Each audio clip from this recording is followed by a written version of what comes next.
دنیاوی زندگی انسان کی خلقت کا ہدف نہیں ہو سکتی، کیونکہ انسان ایک ایسی موجود ہے کہ جو فطرتاً زندگی جاوید کا خواہاں ہے اور مقررہ مدت حیات کے جو کم ہونے کے ساتھ ساتھ مشکلات سے بھرپور ہے، انسان کو راضی نہیں کر سکتی۔ دوسرے الفاظ میں اگر انسان سے کہا جائے کہ تیری زندگی تو بس اسی جہان مادی تک محدود ہے اور مرنے کے بعد تو نابود ہو جائے گا، تو وہ خود سے پوچھے گا کہ اگر ایسا ہے تو پھر کیوں اتنی محنت کروں کہ اس کے بعد بھی فنا اور نابود ہونا ہے؟ دنیا میں جینے کا فائدہ کیا؟ اچھے اور برے انسانوں میں کیا فرق ہے؟ وہ خود کو ایک ایسے خلیے کی صورت میں پاتا ہے جو پیدا نہیں ہو سکتا اور 9 ماہ کے بعد رحم مادر میں ہی جان دے دیتا ہے۔ روشن ہے کہ ایسی زندگی بے دلیل اور عبث ہے۔ انسان ایسی زندگی کو جاری رکھنے کے لیے کوئی طلب نہیں رکھتا۔ اس مشکل کو حل کرنے کی تنہا راہ معاد اور مرنے کے بعد کی زندگی پر ایمان رکھنا ہے۔ زندگی فقط اس ایمان کی وجہ سے اپنے ہدف سے ہمکنار اور غرض و غایت دریافت کر سکتی ہے۔ قرآن کریم معاد پر ایمان رکھنے کے اس اثر کے بارے میں سورہ مومنون آیت نمبر 115 میں فرماتا ہے، کیا تم گمان کرتے ہو کہ ہم نے تمہیں بیہودہ خلق کیا اور تم ہماری طرف پلٹ کر نہیں آؤ گے؟ دوسرا ہے حکم خدا پر عمل پیرا ہونے کا محرک۔ اگر ہم یہ فرض کریں کہ خدا نے انسانوں کی ہدایت کے لیے انبیاء کو مبعوث کیا اور قوانین کا ایک سلسلہ دین کی صورت میں بھیجا، مگر معاد یا جہان اخروی جیسی کوئی چیز خلق نہیں فرمائی تاکہ انسان اپنے کاموں کے نتیجے کو دیکھ سکے، تو کوئی بھی شخص خدا کے فرامین پر عمل نہیں کرے گا اور انبیاء کا بھیجنا فضول ہو جائے گا، کیونکہ اگر جہان اخروی اور محاسبہ اعمال نہ ہو تو مومن اور فاسق میں کوئی فراق نہیں، اور ہمارے پاس کوئی دلیل نہیں کہ لوگ انبیاء کے احکامات پر عمل کریں۔ دوسرے الفاظ میں اگر معاد کا وجود نہ ہو تو انبیاء کی بعثت اور قوانین دین بے فائدہ ہو جائیں گے، جیسا کہ ارشاد ہوتا ہے سورہ جاثیہ آیت نمبر 21، کیا وہ جو گناہ کے مرتکب ہوئے یہ گمان کرتے ہیں کہ ہم انہیں ان کی طرح سمجھتے ہیں جو ایمان لائے اور عمل صالح انجام دیے؟ کیا ان کی زندگی اور موت یکساں ہیں؟ کیسا حکم لگاتے ہو؟ تیسرا ہے تربیت کا اہم محرک۔ وہ افراد کے جو معاد اور مرنے کے بعد کی زندگی پر ایمان رکھتے ہیں اپنے اعمال کے معاملے میں لاپرواہی نہیں برتتے، کیونکہ وہ جانتے ہیں کہ ان کے کسی بھی اچھے یا برے عمل کا نتیجہ گم نہیں ہوگا اور روز قیامت ان تک پہنچ جائے گا۔ اس اعتقاد کا نتیجہ یہ ہوگا کہ انسان ہر قسم کا اچھا برا کام انجام نہیں دے گا اور نتیجے میں معاد پر ایمان رکھنا تربیت انسانی کے لیے ایک اہم محرک ثابت ہوگا۔ مگر انسان اس فائدے کو تب ہی حاصل کر سکتا ہے جب وہ اپنے اعمال اور ان کی قیامت کے دن اور وضعیت کے درمیان ارتباط کا معتقد ہو اور یہ اعتقاد رکھتا ہو کہ قیامت دنیا کا واقعی نتیجہ ہے۔ قرآن کریم ان لوگوں کے وصف میں کہ جو قیامت میں اپنے اعمال نامے کے روبرو ہوں گے سورہ کہف آیت نمبر 49 میں فرماتا ہے، اور اس وقت کتاب اعمال اس جگہ کھولی جائے گی اور تم اہل عصیاں کو دیکھو گے کہ جو کچھ ان کے نامہ عمل میں ہوگا اس سے ان پر خوف طاری ہوگا اور کہیں گے وائے ہو ہم پر، یہ کیسی کتاب ہے جس نے کسی بھی عمل کو چاہے بڑے سے بڑا ہو چھوٹے سے چھوٹا نہیں چھوڑا، یہاں تک کہ سب کو شمار کر رکھا ہے۔ روشن ہے کہ اگر کوئی معاد کے بارے میں ایسا اعتقاد رکھتا ہوگا تو وہ دنیا میں اپنے اعمال سے لاپرواہی نہیں برت سکتا اور ہر الٹا سیدھا کام انجام نہیں دے سکتا۔ معاد پر ایمان رکھنا انسان مختلف امور میں انسان شناسی، انسانی ارمان، اجتماعی روابط پر بھی مستقیماً اثر انداز ہوتا ہے کہ جن کی جانب قرآن نے اشارہ کیا ہے۔ قرآن کے مطابق معاد پر ایمان رکھنا عمل صالح، مساکین کو پالنا، خوف خدا، عبادت خدا، اقتصاد، اچھے احساسات یا ان کی عدم موجودگی، نفسیات کا عدم تعدل، نظامی اور جنگی امور میں قدرت وغیرہ میں اپنا اثر رکھتا ہے، اور اسی بنا پر معاد کی معتقدین اس کے منکرین سے بہت زیادہ فرق رکھتے ہیں۔ 55 درس ہے اثبات معاد، سورہ قلم آیت نمبر 35-36، کیا تم گمان کرتے ہو کہ مومنین کے ساتھ مجرموں کی طرح برتاؤ کیا جائے گا؟ کیا ہو گیا ہے تمہیں؟ کیسا حکم لگاتے ہو؟ اس درس میں ہم معاد اور مرنے کے بعد انسانوں کی دوسری زندگی کے وقوع کو ثابت کریں گے، مگر ضروری ہے کہ معاد کے اسبات سے قبل امکان ذاتی اور امکان وقوعی کی اصطلاحات سے واقف ہو جائیں۔ کسی بھی چیز کے اسبات کے لیے ضروری ہے کہ پہلے ہم 2 مراحل طے کریں۔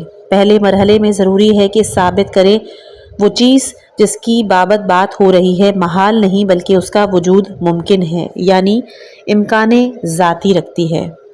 دوسرے مرحلے میں یہ ثابت کریں کہ یہ چیز اس سے پہلے پیش آ چکی ہے یا حتماً آئندہ پیش آنے والی ہے، یعنی امکان وقوعی رکھتی ہے۔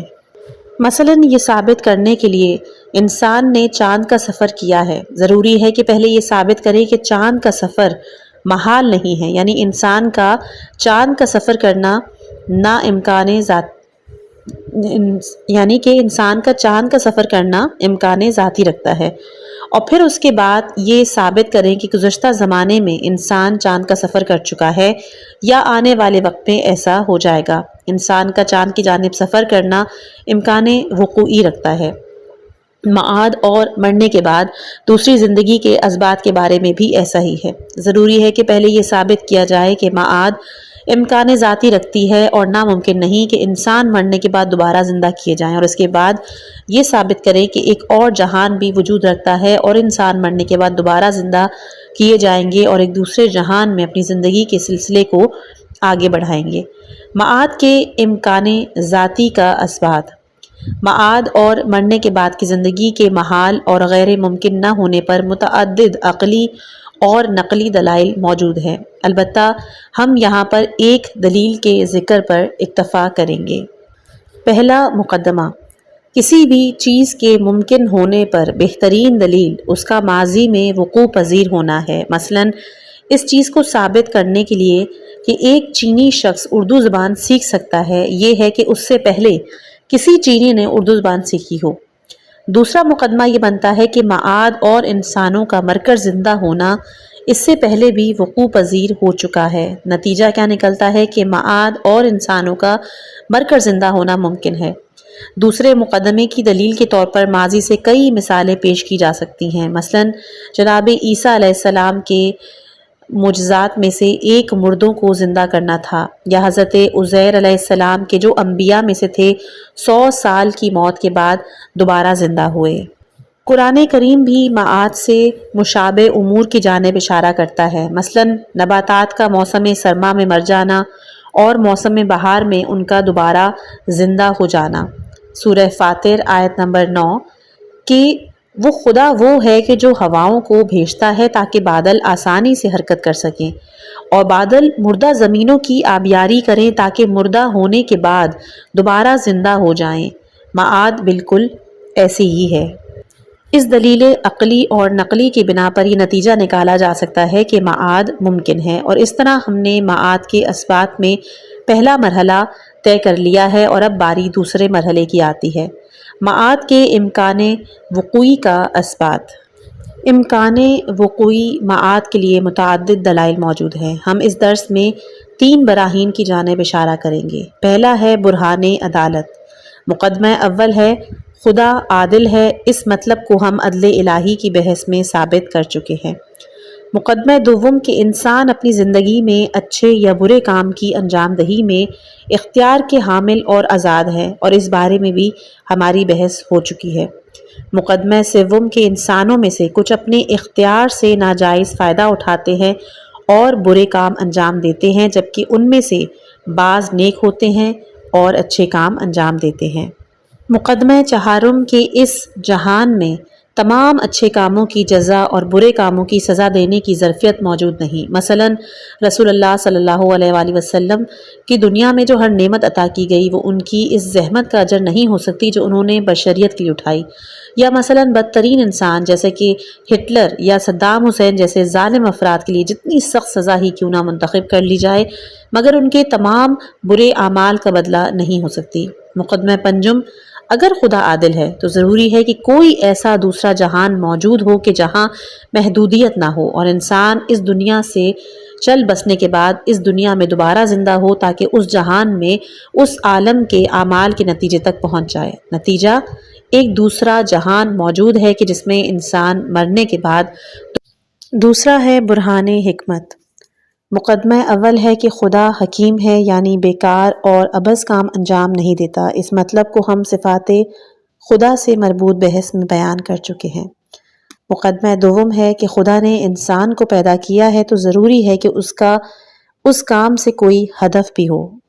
مقدمہ سوم کے قرآن کی آیات کے مطابق انسان کی خلقت کا مقصد اس کو کمال تک پہنچانا ہے۔ کمال سے منظور یہ ہے کہ ہر وہ خوبی کہ جو انسان کے لیے تصور کی جا سکتی ہے انسان اسے پالے۔ مقدمہ چہارم انسان کے لیے فرض کی جانے والی بعض صفات نامحدود ہیں کہ جن تک اس محدود دنیا میں پہنچ جانا ممکن نہیں ہے۔ مثلا انسان اس دنیا میں حیات لامحدود نہیں پا سکتا۔ مقدمہ پنجم اگر خدا حکیم ہے تو ضروری ہے کہ ایک ایسا جہان پیدا کرے کہ جو لامحدود ہو اور انسان مرنے کے بعد دوبارہ زندہ ہو تاکہ اس جہان میں اپنی خلقت کے ہدف سے ہمکنار ہو سکے۔ تو نتیجہ کیا نکلتا ہے کہ ایک دوسرا جہان وجود رکھتا ہے اور انسان مرنے کے بعد دوبارہ زندہ کیے جائیں گے۔ تیسرا ہے دلیل حب بقا، جس کا مقدمہ اول ہے کہ انسان بقا کو پسند کرتا ہے، یعنی بقا سے محبت فطری ہے۔ مقدمہ دوم عالم مادہ جائے بقا نہیں ہے۔ تو نتیجہ یہ نکلتا ہے کہ ضروری ہے کہ عالم مادہ سے ہٹ کر کوئی ایسا عالم ہو کہ جہاں بقا اپنے معنی پیدا کر سکے۔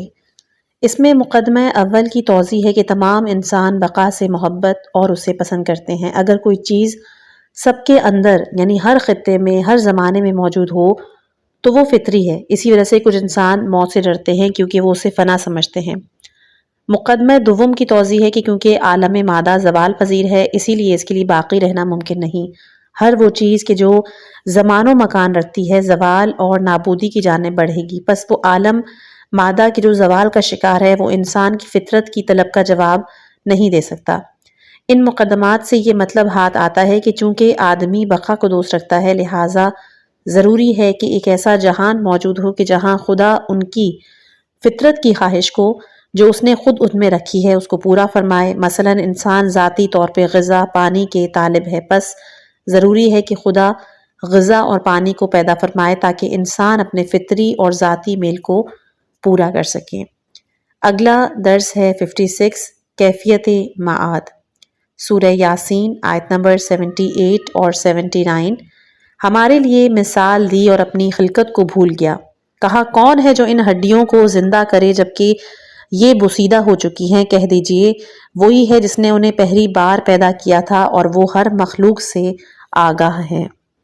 قرآن کی کئی ایک احادیث محمد صلی اللہ علیہ وآلہ وسلم اور اہل بیت اطہار علیہم السلام میں جہان آخرت کی کیفیت زندگی کی کیفیت بیان کی گئی ہیں۔ البتہ ممکن ہے کہ یہاں یہ سوال کیا جائے کہ طبی ماہرین نے تجربات سے یہ بات ثابت کر دی ہے کہ انسان کے جسم کے خلیے یعنی سیل ہر 7 سال سے 10 سال کے دورانیے کے اندر مکمل طور پر تبدیل ہو جاتے ہیں۔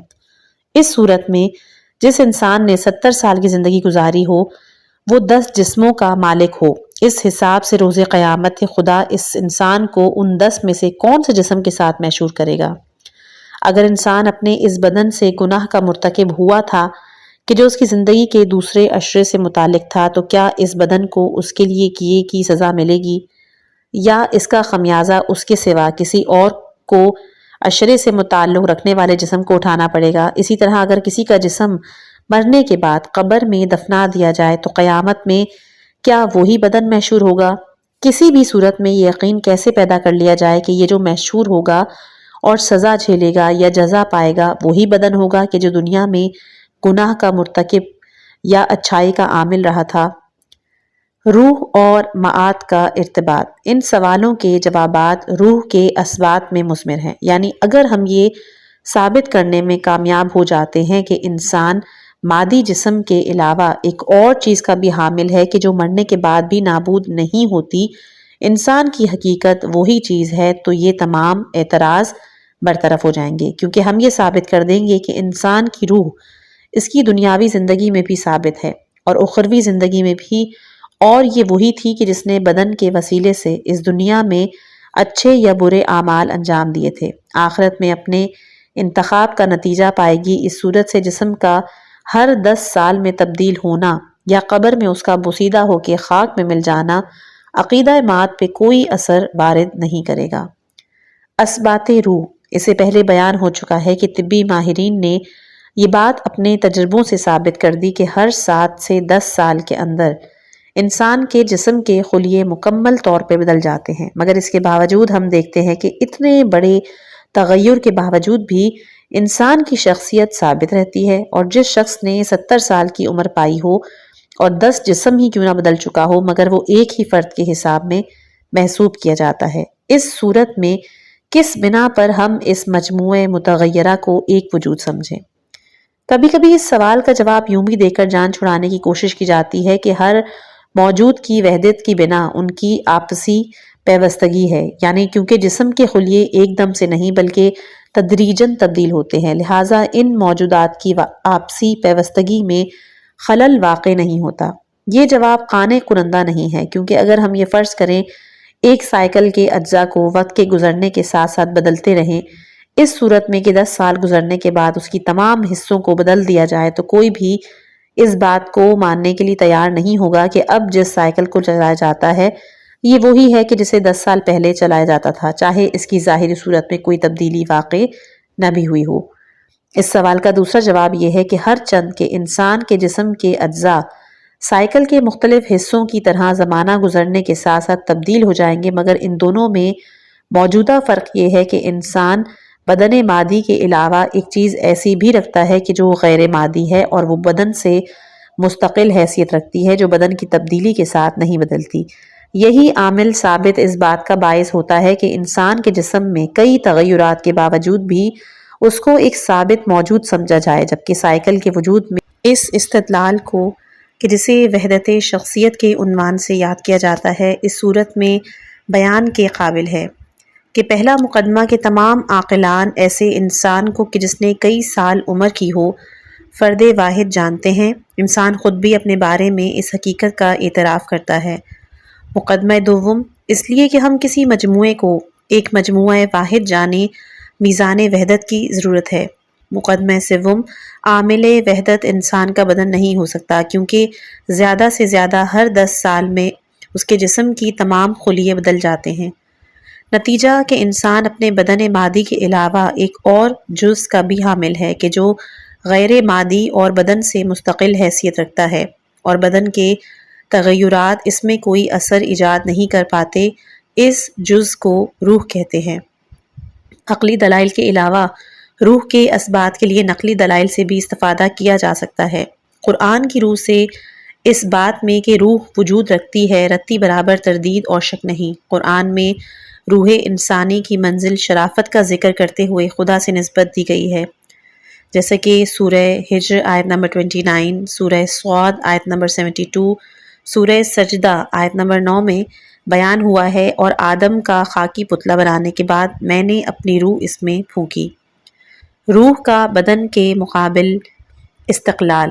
بعض مادہ پرست افراد کہ جو فقط مادی اشیاء کے وجود کو قبول کرتے ہیں اور ماورائے مادہ چیزوں کے منکر ہے، وہ کہتے ہیں کہ ہم روح کے وجود اور اس کی خصوصیات جیسے کہ تفکر اور روحی حالات وغیرہ کو تو قبول کرتے ہیں، مگر روح کو جسم سے الگ کوئی مستقل چیز نہیں مانتے، بلکہ ہمارا اعتقاد ہے کہ یہ تمام خصوصیات انسان کی طبعی یعنی فزیکل اور کیمیائی یعنی کیمسٹریکل بدن مادی سے مربوط ہے۔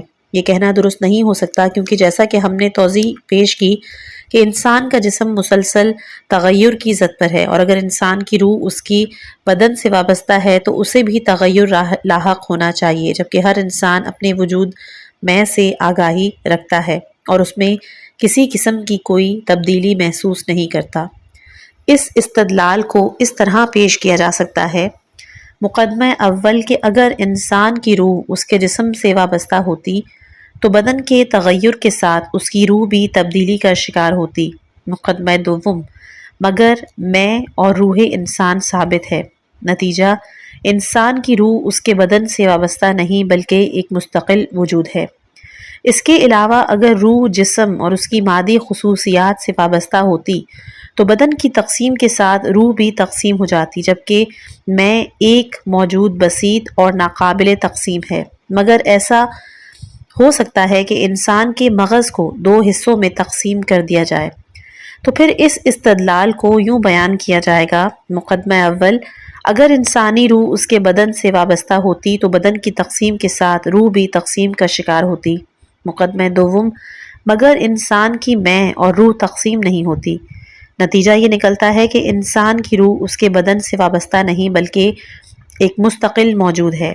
اس بنا پر ہم یہ نتیجہ نکال سکتے ہیں کہ روح انسانی وجود رکھتی ہے اور بدن سے الگ حیثیت کی حامل ہے۔ یہی روح انسانی کی حقیقت ہے اور اس کی دنیاوی زندگی یا اخروی زندگی کے دورانیے میں ثابت رہتی ہے۔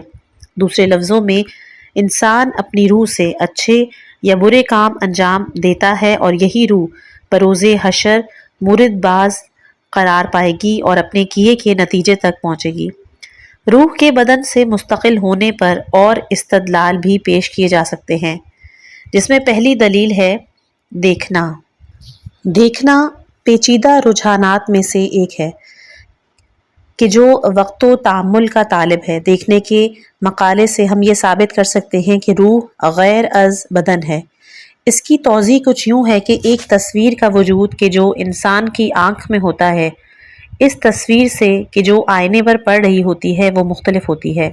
یعنی وہ تصویر کہ جو کسی بلند و بالا پہاڑ کی حکایت کر رہی ہو، اس تصویر سے کہ جو ایک انسان کا پتہ دیتی ہے، اس سے بلندی، پستی، تفاوت ظاہری اور باطنی میں کوئی فرق نہیں رکھتی۔ مگر جب کسی پہاڑ کی تصویر اور کسی انسان کی تصویر پر نگاہ پڑتی ہے تو کچھ معاملات پیش آتے ہیں۔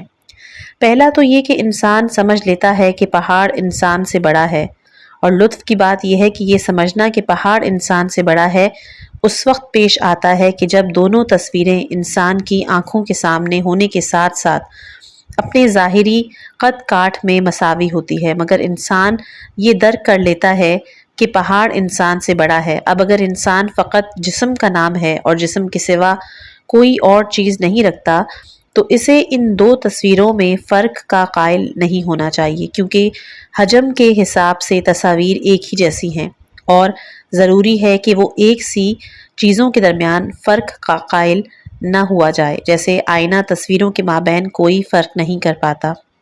دوسرا یہ کہ دیکھنے والا سمجھ جاتا ہے کہ ان دو کے درمیان ایک اساسی فرق موجود ہے، یعنی وہ سمجھ جاتا ہے کہ ان میں سے ایک تصویر موجود عاقل کی اور دوسری غیر عاقل کی ہے۔ تصویروں میں یہ فرق کر پانا اس بات کو ثابت کرتا ہے کہ انسان غیر از جسمانیت روح کا حامل بھی ہے اور اصولاً درک فہم جسم سے باہر کی چیز ہے، لہٰذا ضروری ہے کہ جسم کے علاوہ کوئی چیز ہو کہ جو سمجھنے کے عمل کو انجام دے سکے۔ اس بحث کو واضح تر کرنے کے لیے ایک مثال دیتے چلتے ہیں۔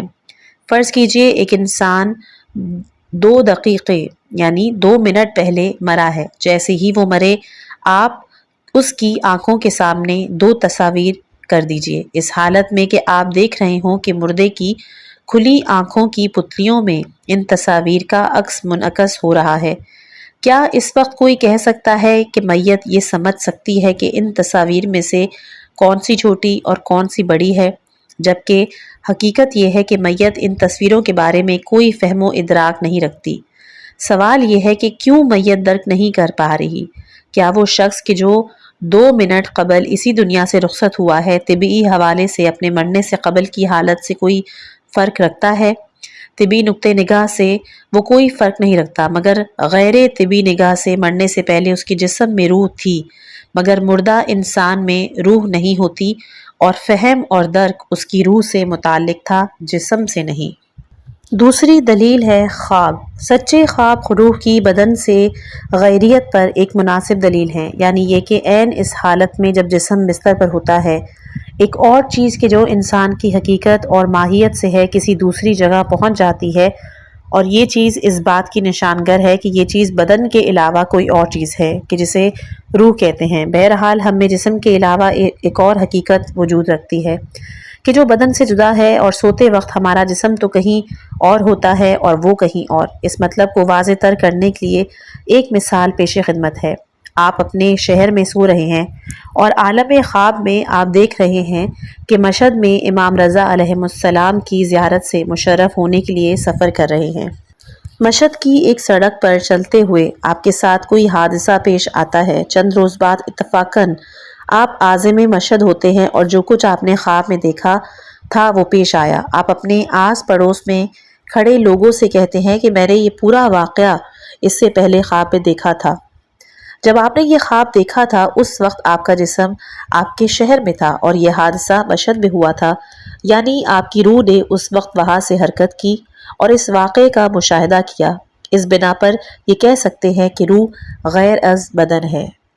تیسری دلیل ہے مصنوعی نیند یعنی کہ ہیپناٹزم۔ آج کل مصنوعی نیند کی جسے انگریزی میں ہیپناٹزم کہتے ہیں، اس کے ذریعے بہت سی بیماریوں کا علاج کیا جا رہا ہے اور اس کے ذریعے سے عجیب و غریب کام بھی انجام دیے جاتے ہیں۔ اس میں ایک فرد کو مصنوعی نیند سلا کر اس کی روح سے ارتباط قائم کیا جاتا ہے اور وہ موارد کے جنہیں لازم سمجھا جاتا ہے اسے تعلیم دیے جاتے ہیں، یہاں تک کہ بعض اوقات انسان کی روح کو کسی اور جگہ پر بھی بھیج دیا جاتا ہے، اسے عجیب کام کرنے کا حکم دیا جاتا ہے اور تعجب خیز بات یہ ہے کہ وہ فرد ان کاموں کو انجام بھی دیتا ہے۔ یہ طریقہ کاملاً تجربہ شدہ ہے اور بہت سی بیماریاں بالخصوص نفسیاتی بیماریوں کا اس کے ذریعے سے علاج کیا گیا ہے۔ ہیپنوٹزم بھی یہی ثابت کرتا ہے کہ انسان بدن۔ دلیل چہارم ہے مردوں کی روح سے ارتباط۔ بعض افراد اس قابل ہوتے ہیں کہ مردہ افراد کی ارواح سے رابطہ قائم کریں۔ اس امر کی تائید روایات سے بھی ہوتی ہے، مثلاً بعض افراد کسی مشکل کا شکار ہو جاتے ہیں اور عام طور پر اس کا حل نہیں نکال پاتے، مگر کسی مردے کی روح کو دیکھ کر یا اس کی رہنمائی سے اپنی مشکل کا حل تلاش کر لیتے ہیں۔ امیر المومنین علی علیہ السلام نے جنگ صفین سے واپسی پر کوفے کے مردوں سے کلام فرمایا تھا۔ کچھ افراد نے آگے بڑھ کر کہا کہ یہ افراد تو کچھ نہیں سمجھتے، تو آپ ان سے کیوں ہم کلام ہو رہے ہیں؟ آپ نے فرمایا کہ ایسا نہیں جیسا تم سوچتے ہو، میں ان کی ارواح سے بات کر رہا ہوں۔ روح کی بدن سے غیریت پر نقلی دلیل۔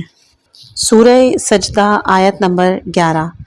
کہیے کہ ملک الموت تمہاری جان کو پورا پورا لے لیتا ہے اور وہ اس کام پر مامور ہے اور پھر تم اپنے پروردگار کی جانب لوٹو گے۔ یہ آیت کہتی ہے کہ ملک الموت تمہاری جان کو پورا پورا لے لیتا ہے۔ سوال یہ ہے کہ وہ کون سی چیز ہے جسے ملک الموت لے لیتا ہے، اور وہ کون سی چیز ہے کہ جسے وہ خدا کی طرف لے جاتا ہے؟ قطعاً وہ انسانی جسم نہیں، کیونکہ انسان کا جسم تو بوسیدہ ہو کے خاک ہو جاتا ہے۔ اس بنا پر جو چیز پوری پوری لے لی جاتی ہے اور جسے خدا کی طرف لے جایا جاتا ہے انسان کی روح ہے، نہ کہ اس کا جسم، اور اس سے بھی یہ ثابت ہوتا ہے کہ روح جسم سے جدا ہے۔ دلیل پنجم میں کا ایک رہنما یعنی اپنی جگہ برقرار رہنا۔ روح کی غیر از بدن ہونے پر سب سے اہم دلیل انسان کے پیدا ہونے سے لے کر موت تک برقرار رہنے والی یگانگت ہے۔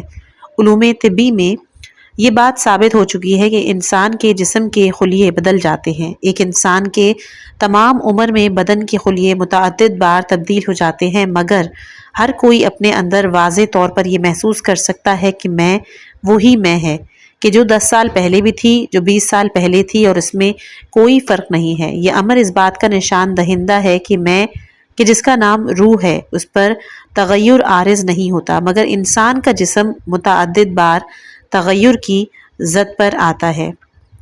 57 درس ہے معاد جسمانی یا روحانی۔ معاد کے حوالے سے ایک اور سوال کیا جاتا ہے اور وہ یہ ہے کہ کیا آخرت میں روح کے ساتھ جسم بھی محشور ہوگا؟ اس سوال کے جواب میں کہ کیا انسان جہان آخرت میں جسم کا حامل ہوگا یا نہیں، مسلمانوں کے درمیان درج ذیل آراء موجود ہیں۔ پہلا ہے معاد روحانی۔ کچھ مسلمان اعتقاد رکھتے ہیں کہ مرنے کے بعد انسان کا جسم خاک ہو جاتا ہے اور روز قیامت کوئی بھی مخلوق جسم مادی کے ساتھ محشور نہیں ہوگی اور معاد فقط روحانی ہے۔ اس عقیدے کے بارے میں اہم ترین دلیل یہ ہے کہ انسان کا بدن مادی ہے اور یہ محال ہے کہ یہ جسم مادی جہان آخرت میں کہ جو غیر مادی ہے محشور ہو۔ اس عقیدے پر سب سے بڑا اعتراض یہ ہے کہ یہ آیات قرآن کے ساتھ میل نہیں کھاتا۔ دوسرا ہے معاد جسمانی۔ دوسرا معاد جسمانی میں بہت سے مسلمان کہ شیعہ حضرات بھی ان کا جز ہیں، آیات قرآن اور روایات معصومین علیہ السلام سے حاصل ہونے والے مطالب کی بنا پر یہ عقیدہ رکھتے ہیں کہ انسان قیامت میں روح کے ساتھ جسم کے بھی حامل ہوں گے۔ یہ عقیدہ معاد جسمانی کے نام سے جانا جاتا ہے، مگر یہ ذہن میں رہے کہ اس کا یہ معنی نہیں کہ قیامت میں فقط جسم انسان محشور ہوگا اور روح نہیں ہوگی، بلکہ اس لیے کہ روح کا محشور ہونا تو کاملاً آشکار ہے، لہٰذا اس کا ذکر نہیں کیا گیا۔ وہ افراد کے جو معاد جسمانی پر اعتقاد رکھتے ہیں وہ بھی آگے چل کر چند گروہوں میں تقسیم ہو جاتے ہیں، جن میں پہلا گروہ اس بات کا اعتقاد رکھتا ہے کہ ہم اس جسم مادی اور اس کی خصوصیات کے ساتھ روز قیامت محشور کیے جائیں گے اور اپنے کیے کا پھل پائیں گے۔ اس کے علاوہ آخرت میں جزا اور سزا بھی مادی ہی ہوگی۔ اس عقیدے پر موجود سب سے قوی دلیل قرآنی آیات ہیں کہ جو صراحت سے اس بات کو بیان کرتی ہیں کہ قیامت کے روز انسانوں کے جسم قبروں سے باہر نکلیں گے اور محشور ہوں گے، مگر اس نظریے پر اعتراضات بھی وارد کیے گئے ہیں۔ مثلا یہ کیسے ممکن ہے کہ انسان کا بدن مادی غیر مادی جہان میں محشور ہو، یا یہ کہ انسان اپنی پوری زندگی میں ایک نہیں بلکہ ایک سے زیادہ ابدان کا حامل ہوتا ہے، اس صورت میں قیامت میں کس بدن کے ساتھ محشور ہوگا؟ اور اسی طرح یہ کیسے قبول کر لیا جائے کہ جو انسان اپنے دوسرے جسم سے مرتکب گناہ ہوا ہو مگر عذاب اس کے کسی اور بدن کو دیا جائے؟ یہ مسئلہ عدل الہی کے ساتھ ہرگز سازگار نہیں ہوتا۔ دوسرا گروہ کہتا ہے کہ اس چیز کا امکان موجود نہیں کہ انسان مادی جسم کے ساتھ جہان غیر مادی میں محشور ہو۔ اس دلیل کی بنا پر قیامت میں انسان بدن کے حامل تو ہوں گے مگر وہ غیر مادی ہوں گے کہ جو اسی مادی بدن کی خصوصیات سے متصف ہوں گے۔ ایسے بدن کو بدن مثالی کہتے ہیں۔ یہ عقیدہ ایک طرف آیات قرآنی سے بھی میل کھاتا ہے اور دوسری جانب ان اعتراضات کو بھی برطرف کر دیتا ہے کہ جو اس سے پہلے گروہ کے نظریے پر وارد ہوئے تھے۔ اب جبکہ معاد جسمانی اور روحانی کے معنی سے آشنا ہو چکے ہیں تو ضروری ہے کہ معاد جسمانی کے اثبات کے سلسلے میں دلائل پیش کیے جائیں۔ معاد جسمانی پر دلائل۔ ہم اس سے پہلے معاد کے وجود کو عقلی دلائل سے ثابت کر چکے ہیں، مگر انسان کے عقل معاد سے مربوط مسائل میں اس مرحلے تک پہنچ کر متوقف ہو جاتی ہے اور یہ عقل کی قلمرو سے باہر ہے کہ وہ معاد کے جزیات جیسے انسانوں کے قیامت میں حرکت کے مراحل، محشور ہونے کی کیفیت، حساب کتاب کا طریقہ، جزا و سزا کا ڈھنگ جان سکے۔ لہٰذا اس صورت میں ہم ان مسائل کو فقط قرآن کریم کی آیات اور معصومین علیہم السلام کی روایات کہ جن کی حجیت ہم پہلے ثابت کر چکے ہیں اس کی روشنی میں حل کر سکتے ہیں، اور اس سلسلے میں ان سے استفادہ ناگزیر ہے۔ معاد جسمانی کے دلائل بھی اسی قبیل سے ہیں، اس لیے ہم ان آیات اور روایات کو مورد تحقیق قرار دیں گی کہ جو معاد جسمانی سے مربوط ہیں، جیسا کہ قرآن میں سورہ قیامت آیت نمبر 3 اور 4 میں ارشاد ہوتا ہے، کیا انسان یہ سوچتا ہے کہ ہم اس کی ہڈیوں کو اکٹھا نہیں کریں گے؟ ہاں ہم اس پر قادر ہیں، یہاں تک کہ ہم تو اس کے انگلیوں کے پوروں پر موجود خطوں کو بھی جمع کریں گے۔ سورہ حج کی 7ویں آیت میں ارشاد ربی ہے کہ بے شک قیامت میں کوئی شک نہیں اور خدا ان سب کو جو قبروں میں سو رہے ہیں مبعوث فرمائے گا۔ سورہ یاسین کی آیت نمبر 78 اور 79 میں مشرکوں کے سوال کہ کیسے بوسیدہ ہڈیاں دوبارہ جمع کی جائیں گی، اس کے جواب میں ارشاد ہوتا ہے، ہمارے لیے مثال دی اور خود اپنی خلقت کو فراموش کر بیٹھے اور کہا کون ہے کہ جو ان خاک ہوئی ہڈیوں کو زندہ کرے گا؟ کہہ دیجئے وہی کہ جس نے انہیں پہلی بار خلق کیا تھا اور وہ ہر مخلوق سے آگاہ ہے۔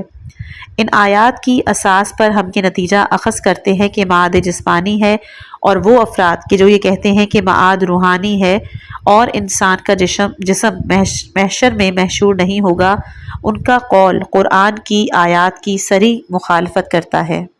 وہ افراد کے جو اس معاد کو جسمانی جانتے ہیں اپنے نظریے کے بارے میں پیش کی جانے والی توضیح کے حوالے سے معاد جسمانی کے بارے میں ایک الگ توجیہ پیش کرتے ہیں۔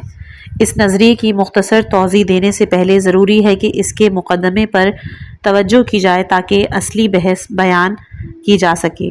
وہ لوگ یہ اعتقاد رکھتے ہیں کہ اس عالم میں موجود ہر نشست ایک مخصوص جسم رکھتا ہے، مثلا عالم مادہ جسم مادی رکھتا ہے اور عالم مثال جسم مثالی کا حامل ہے، عالم آخرت بھی جسم عقلانی رکھتا ہے۔ ان کے عقیدے میں معاد قطعاً جسمانی ہے، مگر وہ جسم کہ جو نشأت آخرت سے مختص ہے اس کے ساتھ ہی عالم آخرت میں وارد ہوا جا سکتا ہے، نہ کہ جسم مادی دنیاوی کے ساتھ، اس دلیل کے ساتھ کہ سورہ ابراہیم 48 میں بیان ہوا کہ جب زمین اس زمین کے علاوہ بدل دی جائے گی، اس عالم کا جسم اس عالم کے مطابق ہوگا۔ ان کی نظر میں اگر یہ طے تھا کہ زمین یہی زمین ہو اور انسان اپنی قبر سے عالم دنیا میں باہر آئے تو یہی انسان تبدیل شدہ جسم کے ساتھ باہر آئے گا، مگر عالم برزخ میں یہی قبر یہی فرد ہٹ کر ہے، اور یہی فرد کہ جو دنیا میں کسی اور طرح کا تھا، برزخ میں کسی اور طرح، آخرت میں کسی اور تیسری صورت میں ہوگا۔ یعنی ہر عالم کے اپنے کچھ تقاضے ہیں، اور یہ جو قرآن سورہ حج آیت نمبر 7 اور سورہ یاسین آیت نمبر 52 میں کہتا ہے کہ خدا انہیں مبعوث کرے گا کہ جو قبروں میں ہیں، اگر اس صورت میں ہے کہ اس دنیا میں مبعوث کرے تو قطعاً جسم مادی کے ساتھ مبعوث کرے گا، اور خدا اس چیز کی قدرت رکھتا ہے کہ انسانوں کو اسی حالت اور کیفیت قبلی میں، یہاں تک کہ ان کے انگلیوں کے خطوط کو بھی دوبارہ خلق کر سکتا ہے۔ رجت ایسے ہی درپیش آئے گی۔ البتہ اگر مبعوث کرنا عالم مثال یا عالم آخرت میں ہو تو قطعاً اس عالم میں یہ قبر کسی اور صورت سے منفی القبور کے معنی یہ ہے کہ یہی فرد کہ جو دنیا میں تو اپنی قبر میں سو رہا ہے، مگر اس کی جسم کی کیفیت عالم مثال یا عالم آخرت سے ہے، آہنگ ہے، یعنی وہاں یہ جسم مثالی یا جسم عقلی رکھتا ہے۔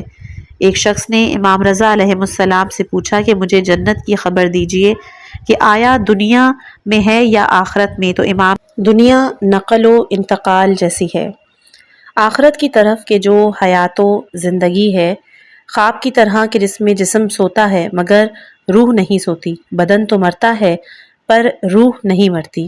آخرت دنیا پر محیط ہے اور دنیا آخرت کے دل میں ہے۔